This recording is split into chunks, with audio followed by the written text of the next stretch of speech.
Hello! It's that time again where I sit on this chair and talk about Pokemon, but this time my throat is sore and I'm wearing a beanie. Alright, so there was a Pokemon Direct. There were some announcements. I'm gonna go over them briefly before I get into opinion territory. The first one was that remakes of Pokemon Mystery Dungeon were announced. I'm pretty okay with this. The first thought in my head when I saw that they were very clearly going to remake these games, or at least come out with new ones, was, yay, Pokemon Mystery Dungeon. It almost seems like they forgot that they made some on the 3DS, probably because they did forget, because no one played those games, but I'm pretty excited.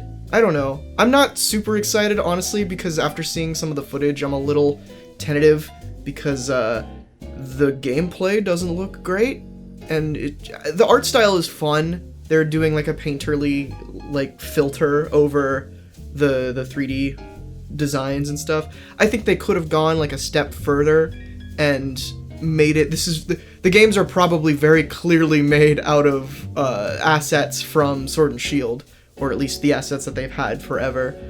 But you know, who cares? I'm just a little not impressed with the animations in the trailer that they showed us, which is funny given, you know, Game Freak's track record with animations right now, which we'll get into in a bit.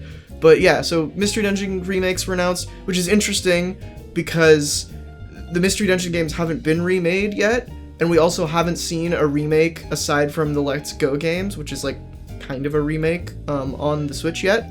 So I don't know. You could take this as bad news for the Gen 4 remakes. I honestly still don't think that those are gonna happen, but who knows? So I don't know. Mystery Dungeon was announced. It comes out on March 6th, which honestly, genuinely cool move, holding this announcement for, you know, a Pokemon Direct and then releasing it just a couple months after. That's cool. That's a genuinely cool move. And they also have a demo out on the eShop where your progress will be carried over to the current game. They did that with the last Mystery Dungeon game on the 3DS, so I don't know why they seem to do that with the Mystery Dungeon games. Pokemon has had like demos a lot recently. I don't know why. Like Oris had a really cool demo where it was its own like brief little story prequel thing, and it would get you something in the main game if you played it. It's cool stuff. The bigger thing that was announced that most people care about is the expansion pass, Ziz. There's two, technically, I think. I'm not sure. They weren't very clear on this because they showed logos that said Pokemon Sword Expansion Pass and Pokemon Shield Expansion Pass. I don't know if you just buy one expansion pass and it gives you the content for both games, or if you have to buy it twice.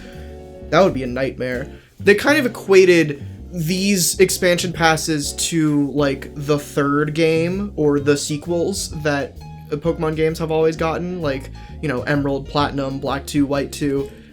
This time it's Expansion Pass, which includes the Isle of Armor and the Crown Tundra, which are two new areas that are modeled after the wild area, but with some story in there, and a bunch of new Pokemon and some returning Pokemon. So yeah, returning Pokemon. They're bringing back 200 Pokemon from previous generations to put in these new areas, and along with this will happen in a free update. Along with this, they are adding the capability that it always should have had, where you can transfer Pokemon from Pokemon Home, the like Pokemon storage cloud service, into Sword and Shield. You couldn't do that before. I believe you could transfer Pokemon from Sword and Shield to Pokemon Home, but not from Pokemon Home to Sword and Shield. And the reason for that being, you know, the National Dex isn't a thing. There's only around 400 Pokemon in the Galar Pokedex, and that's it. I never really publicly said anything about my thoughts on the whole National Dex fiasco, and that's mostly because, you know, early on I didn't have like a solid opinion on it other than what everyone else had already been saying, but now, you know, it's kind of relevant now, and I've had a lot of time to stew on it, and after actually playing Sword and Shield, it's pretty apparent that my opinions held true. I feel like it was a bad move to exclude over half of the Pokemon from Sword and Shield, especially because the reasons that they gave, that Masuda and company gave, were complete bullshit, just outright garbo, like not good answers. Most of the excuses they gave are bullshit. Everyone knows that. The story has been covered to death at this point. But one of my offerings, or solutions that I offerings, like it's a like it's a Pokemon. Game Freak is like a great being. One of my solutions that I offered, not to Game Freak, but just to people that I would talk about this with, is they should have announced, along with the cut Pokemon, that they will, over time, with free DLC, add back in the Pokemon that were cut. So, you know, the other 500 some odd Pokemon that weren't in the Galar Pokedex, they would slowly add those back in over time, like they did in Pokemon Go. Pokemon Go started with Kanto, and every so often they would add more Pokemon, usually region by region. And that was fine, nobody really cared. Nobody really had trouble with that, it was all free updates. And it was cool, it was like, oh, let's go back and see the new Pokemon. It's a whole issue in and of itself where, you know, each Pokemon, people love porting all of their old Pokemon into the new game and playing with them with the new mechanics and all of the new stuff. And now you just can't do that. You just have to keep them in a cloud service where you can't really do anything with them. But it seems like they're fixing that now, which is great. I honestly find it very strange that they didn't announce that they were going to do this back when they announced that the Pokemon were being cut. And I feel like the only explanation for that is because they had zero plans to introduce old Pokemon back into the game. They were just cutting them, and they were like, that's it. We don't want to spend money, we don't want to spend time, we're just going to rush this game out for whatever reason, and that's that. But it seems like they listened to criticism, or maybe this was their plan all along, and they just wanted a bunch of negative PR, which I don't think is the case, because of the way that they made this announcement in the Direct. It is very subtle. Like, not subtle, but they don't ask for forgiveness. They don't pat themselves on the back for listening to fan criticism. They're just like, hey, 200 Pokemon being added back in with the DLC. That's it. And that's cool. That's a good move. That's the way that they should have handled it.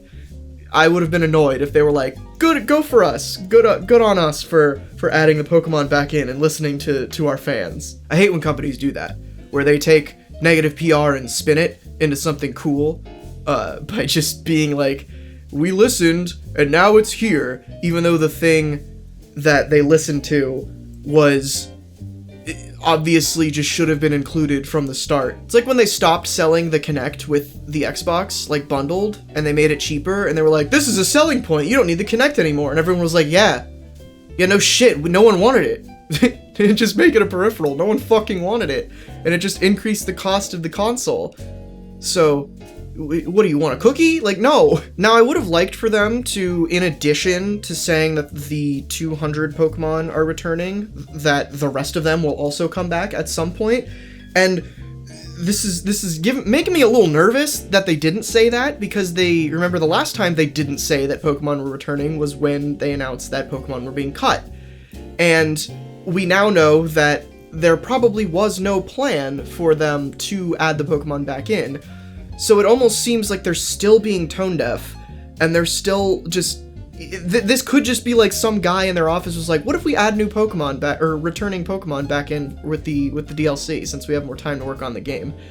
And they were like, oh, that's a great idea, and they just have all the comments like disabled and stuff, and it hasn't even dawned on them that they want all the Pokemon back in. But anyway, I don't know. It's strange to me that they wouldn't just be like how when the last Fighters Pass for Smash ended, we got the announcement of the next Fighters Pass. It's like, don't worry, more fighters are coming. And that was cool because no one expected it, and no one really needed it or wanted it. That was just an extra thing, so, you know, Nintendo got praised for that because it was extra. But here, they're being like, we're gonna add more Pokemon back in, but it's only 200 of them. Fuck you if you want more. They obviously didn't say anything like that, but it just worries me that they didn't go out of their way to say, hey, in addition to these 200 that we're adding with the expansion pass, there will be more free updates like this one to add the rest of the, 500 some odd Pokemon. I think it's like 300 left at this point that won't be in the game, which is, yes, this is a big amount, but again, this issue has been covered to death. It's not that big of a deal for them. Just hire more people and put the Pokemon in and stop telling us bullshit excuses of why you're not putting all the Pokemon. My reaction to this whole thing of like the possibility of the National Dex being brought back, which it's not brought back, even though my clickbait title told you it was, it's on its way, possibly. they didn't make it clear whether or not this is the start of the rest of them coming back. And my reaction to it because of that is mostly just like okay, good. You did what you were supposed to do, instead of a fuck yeah, hell yeah. Where like with the second Fighters Pass with Smash, I was like, okay, I didn't think this was happening, sweet. Which Smash is great with that. But here I'm just like, all right, you added things back in that should have, you're finishing your game, that's great. Like that was kind of a reaction with the whole expansion pass is, oh, you're adding DLC to finish the game that was unfinished and you sold to me for $60, and you're gonna lock the rest of the game behind a $30 paywall? Cool. Great. Which, speaking of, the paid part of this announcement, the paid part of the expansion pass, all of that, like the 200 returning Pokemon and the transferability between Pokemon Home and Sword and Shield, that's free, which is great. What's not cool is the expansion passes being locked behind $30 paywall. I'm fine with DLC being paid, especially when it's new content. I'm cool with that. $30 is a bit much, especially for a Pokemon game that costs $60, especially for an expansion pass that does not look like it's going to add up to half of the content that's in Sword and Shield. Even though that's not hard to do, because Sword and Shield is incredibly vacant of a game. Like I said, it's not finished. It feels like these expansions aren't expansions. They're what should have been the end game of Sword and Shield, with repeatable content, new areas to explore, post credits, but now they're just adding it in behind a paywall, which feels a little dirty. It's like when Star Wars Battlefront came out and they released it basically in early access, where you had to pay a bunch of money and you got nothing. You got an unfinished game. Plenty of games are folly to that these days, but this is the first time where Pokemon is kind of very apparently been that way. And I'm glad that we are seemingly getting the finished version of Sword and Shield with these expansion passes, with, you know, the endgame content and the repeatable content. They specifically mention that there are things to do that you can repeat in Isle of Armor and the Crown Tundra. But I don't know, it's just, it seems like too little too late, especially when you're gonna lock it behind a paywall, and a paywall that's that expensive. And yeah, $30 might not be a lot in the grand scheme of things, but if you look at, you know, like an MMO expansion that might be $30, you are going to get a lot of content out of that, depending on the MMO, and like your mileage may vary. But here, it looks like they are adding you're getting one area with probably 2 hours of story for $15 each. And there's 2 areas coming out. So, you know, $30 split between 2 areas, $15 each for 2 hours of story, and a new wild area that's slightly bigger with a new coat of paint over it. Like, something about that just doesn't rub me the right way. And that's another thing I do kind of want to hit on, is them being presented in the wild area, like, mode of the game, where I kind of don't like the wild area. I like the idea of it, but I just don't feel like it was executed perfectly. And I hope that with these DLC, they're going to take the idea of the wild area and expand it out to what I thought it was going to be and what I think it should be, which is basically just a microcosm of a Pokemon game inside of a freeform camera in an open world. That's what I wanted Sword and Shield to be. I was disappointed when they were like, oh, we're gonna tack on the wild area where you do have a freeform camera and you can go wherever you want in this open world, and it is slightly non-linear, but that's just this one area of this bigger game where everything else is completely linear and just as formulaic as it always has been. I hope that that's what they're doing, but I don't think that is what they're doing. Like, I would be very surprised if in Isle of Armor and the Crown Tundra, because there is story attached, so there is more to do in the wild, in this version of the wild area than in the actual wild area, because the wild area itself is very barren. Like, there's really nothing to do aside from raid battles and catching Pokemon, which is fun, but like, you can only do that for so long. There's no towns to like walk in and stuff, and merchants to hang out with. Like, there's a Pokemon breeder there, and there's NPCs dotted around the map, but nothing big to like go into. And that's, I feel like they're taking the same approach here. I hope they don't, where they talk about in the Isle of Armor, there's this dojo that you can go to. And I'm hoping that there is stuff around the dojo that's treated like a town that you can walk around with the freeform camera. And maybe even when you go inside of the dojo, you can still use the freeform camera. That would just make it feel that much better, but I don't think they're gonna do that. It makes me a little sad, but, you know, I don't know. There's a lot of main gameplay concerns and aesthetic animation concerns. Just the stuff that's core to Sword and Shield that people criticize, myself included, that isn't being addressed, or it doesn't seem like it's being addressed in this DLC. And that's a little annoying, but also I do understand in this case how that is kind of a much bigger overhaul that probably would be saved for a newer game.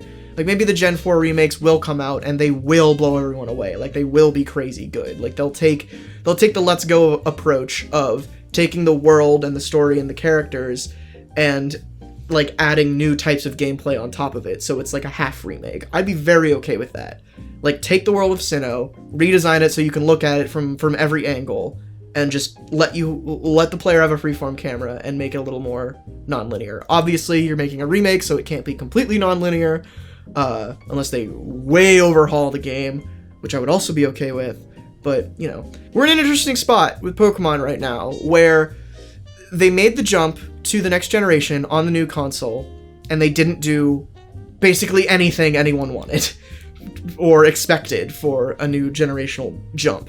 And they did that. They decided to play it very, very safe, like safer than they ever have in the past few generations, and they were criticized for it. And now we're in this interesting spot where they've announced this DLC, and they seem to be going back on some of their decisions to play it safe with, you know, introducing more of the returning Pokemon. The two new areas are freeform camera, a la the wild area, which is what people wanted. So it seems like they're going in a direction where by the time they're ready for the Gen 4 remakes, or, you know, Generation 9, we will actually get the next-gen Pokemon game that we were all hoping for. We'll get the next-gen Pokemon game that looks more like Colosseum and XD than Red and Blue.